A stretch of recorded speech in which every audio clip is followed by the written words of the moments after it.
I want to introduce myself and let you know a little bit about me before we get onto the panels, and so we can pose the question that we'll be discussing today.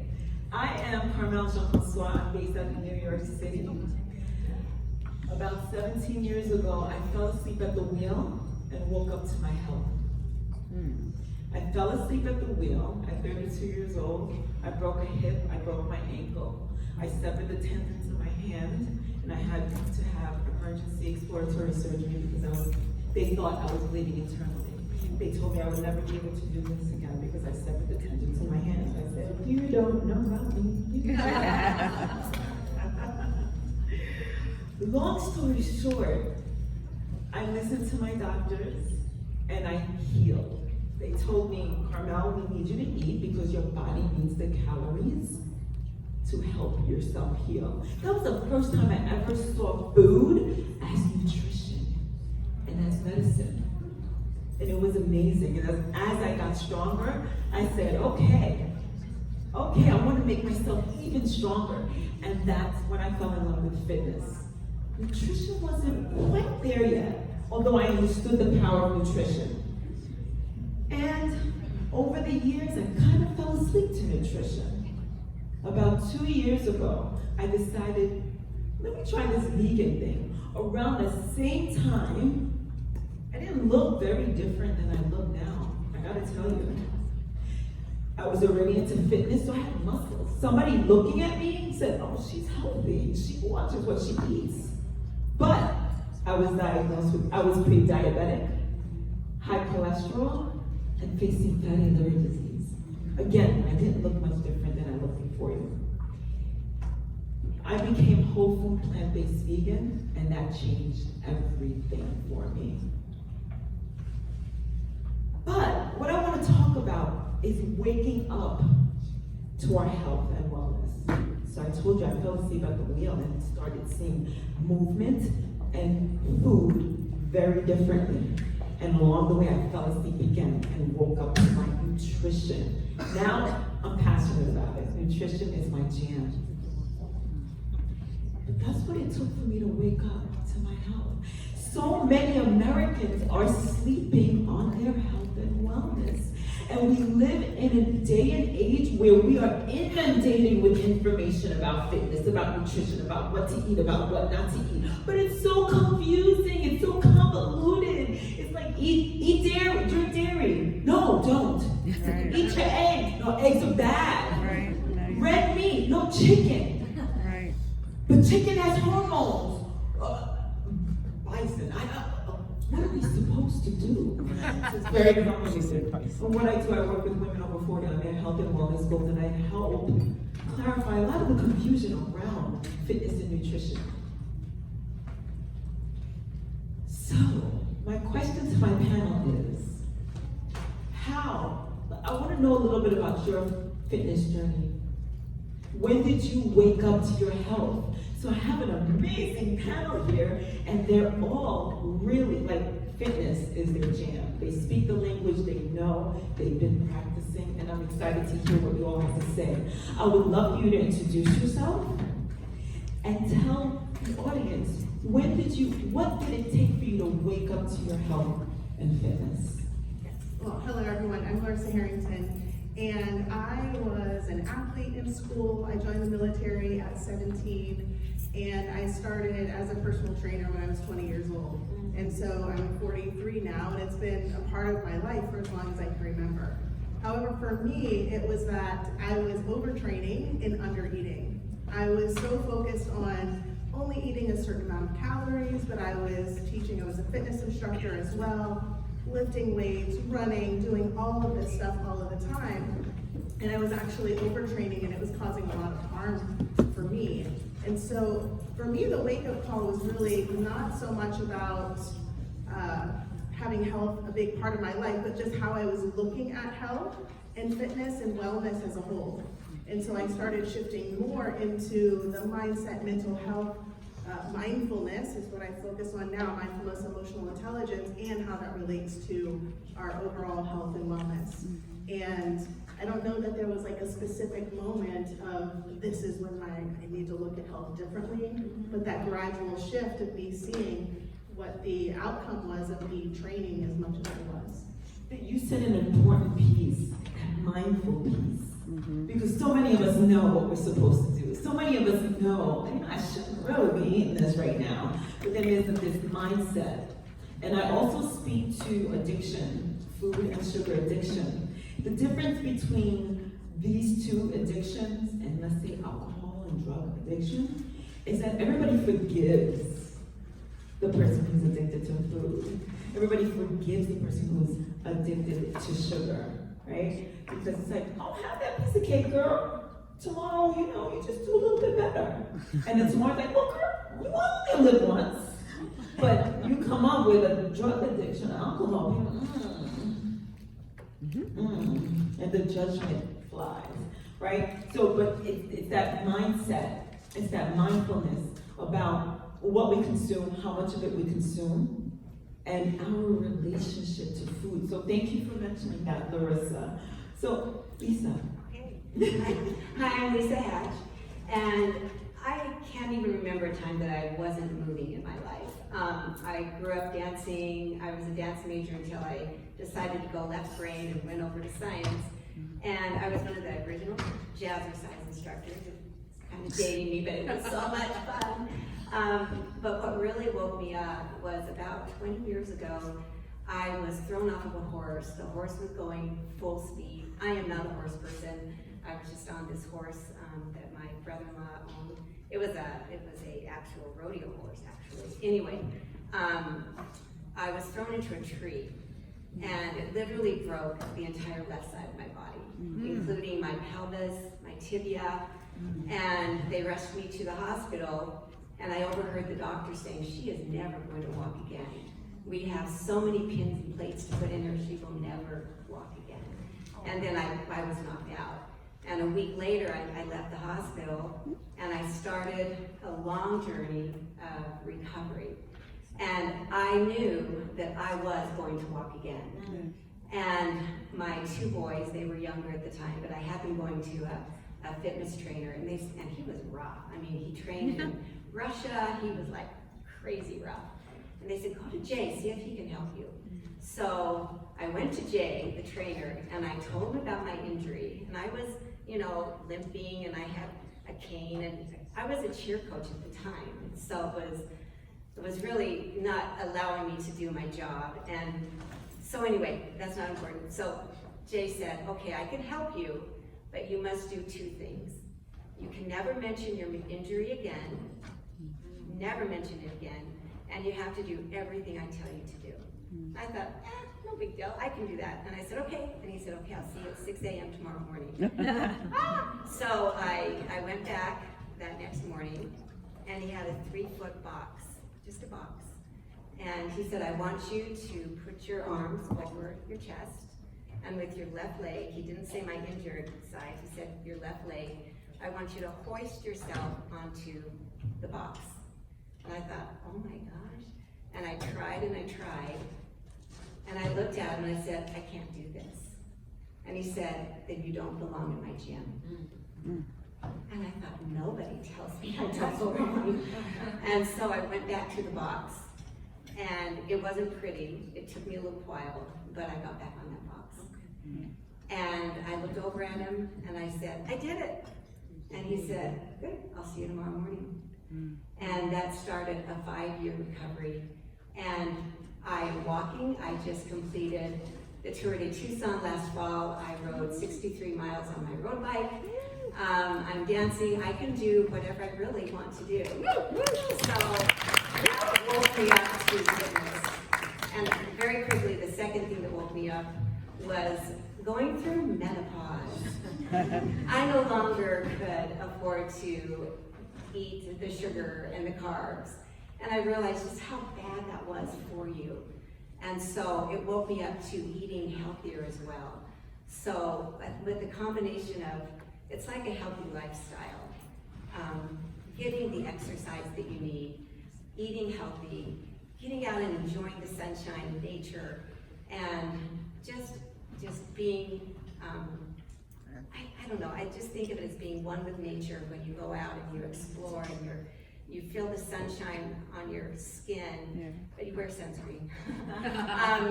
Anyway, those are the two things that really woke me up to my health. So, thank you for that. Oh, thank you. That's so inspiring. You said something so amazing. Lifestyle. Amazing, but simple. And that's what we're striving for, right? Because, like I said, 2 years ago, I looked very much like this, and most would consider me healthy, but inside, something else was completely going on. Oh, I want to say one more thing. I learned from that experience that your mind can allow you to do more things than you think your body can do. Your mind is so much stronger than what you think you can do. You just mind over matter, right? And so it taught me a valuable lesson that I can literally train myself to do something harder than I ever thought I could. So just remember that, you guys. Which is what you did with that box. Absolutely. Especially when somebody told you no. Yes. Like, when you said, oh, no, well, I can't work with you. And you said, wait a second. Right? So yeah, 100%. And back to that lifestyle piece, you can't have one without the other. I can't say that my nutrition is good, I don't need to move. Yes, you do. And that nature piece. Absolutely. Find your happy space. I love the mountains. When I'm in the mountains surrounded by greenery, I love Pittsburgh. I just feel at one with God. I feel at one with my soul. It just makes me feel so blessed to be who I am. And with my, I feel just so blessed to have my family and all the rich blessings that have been afforded to me in my life. So that's another big piece. Thank you for that. Forbes. You and I should go on tour together, because what you said just completely just stopped my heart about how you were asleep, and that is where most people are. We could be here all night talking about my health journey. My mother was 260 pounds most of my life, did not know how to eat. I was being embarrassed many times. And then I was a liar. I was a really, really good liar. First time I started doing Body by Jake, which was a fitness company where I sold fitness products, I wore a jacket so I could cover the size of my butt. So I didn't have to, whatever. And I didn't really take it seriously. I've got some pretty powerful stories about how I woke up to fitness. I will say I created this thing, and I'm going to invite all of you guys to try this, because this is my saving grace for the last 14 years. It may look like a yo-yo, it's not. And anyone who's ever touched it, realize that it's life-changing. That's all I'm going to say about that. Please just come play with me. I don't need you to buy it, I need you to try it.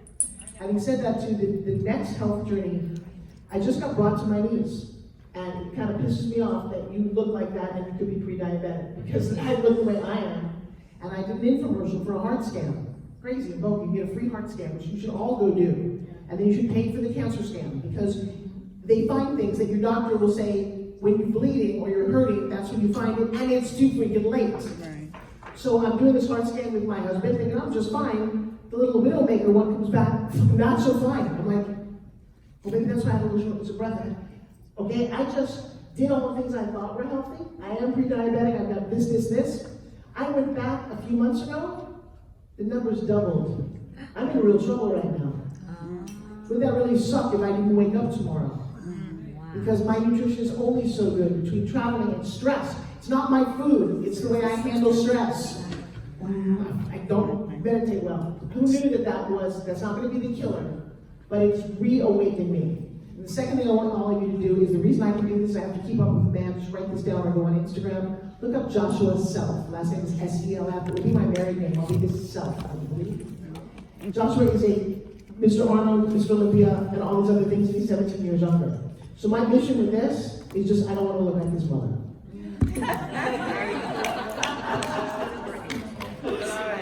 Thank you for that, Forbes. And you mentioned something amazing, the stress factor. That's it. I can eat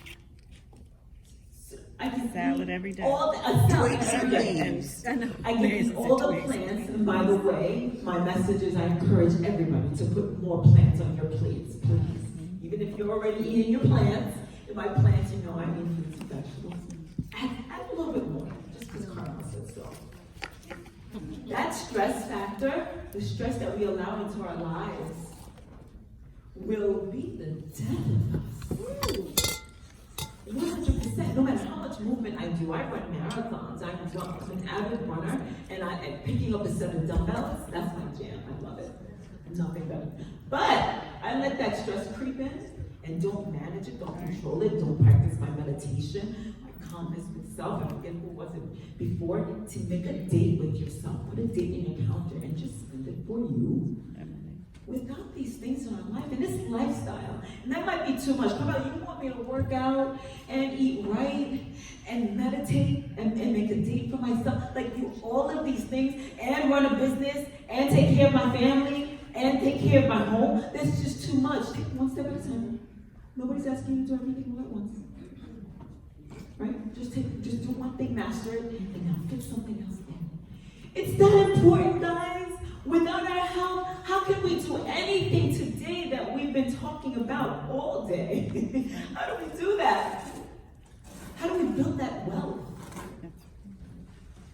How do we make that money? How do we run these businesses if we're laid up somewhere? More importantly, and I say this all the time, picture your 80-year-old self, your 85-year-old self. What does she look like? Where is she right now? Where is she? Where is she? Is she hooked up to a machine like my mother was for the last 15 years of her life? My mother passed away last year, 1 year ago, from Alzheimer's. They are calling Alzheimer's type 3 diabetes. Wow. Inflammation in the brain from all the sugar that we're eating. And sugar is in everything. Sugar is in everything. It's in your peanut butter, it's in your ketchup, it's in your yogurt, it's in your bread. It's even in the fruit that you're eating. They add some more sugar to it. It's in all our juices, it's in our sodas. So last year we buried my mother on her 80th birthday. It was a blessing because she was finally out of her suffering and we had a chance to celebrate her life. But where are you at 80? Are you dancing with the grandkids? You dancing with them? Or are you in a machine? Or in a nursing home and don't even know who your family is? Think about that. So, parting words. What is one thing that you can give to our audience, Larisa, to help folks wake up to their health and wellness, fitness, and nutrition? And then we'll just pass it along. What's coming up for me right now to share is around the word selfish, where selfish means that we are not taking other people into consideration, that we are only focusing on ourselves. And when we think about self-care, whether it's the nutrition, the movement, the sleep, how we're managing our stress, all of those things, we have to think about when we're doing that, how does it impact the people around us? How does it impact our family, our community, our clients? And it's not selfish, because us taking care of ourselves is not about us disregarding everyone else. It's about us saying, I matter too, and when I am at my best, I can do even more for the world. Yes. Thank you. So I believe it's all about self-care for those very reasons. I suggest that if you haven't already, find something you love to do that will get you moving, whether it's walking, running, weightlifting, just getting on a treadmill, whatever you find enjoyable, taking a walk in the woods.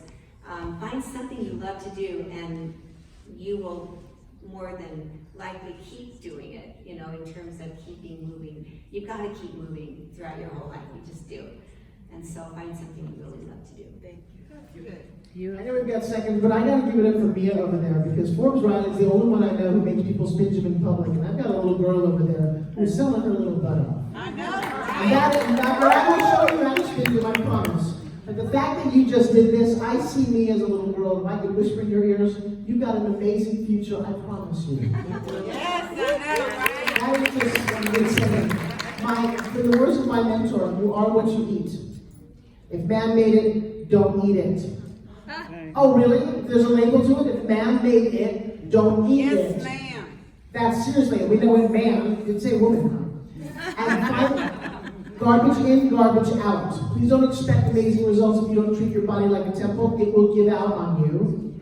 And then finally, it's not what you do most of the time.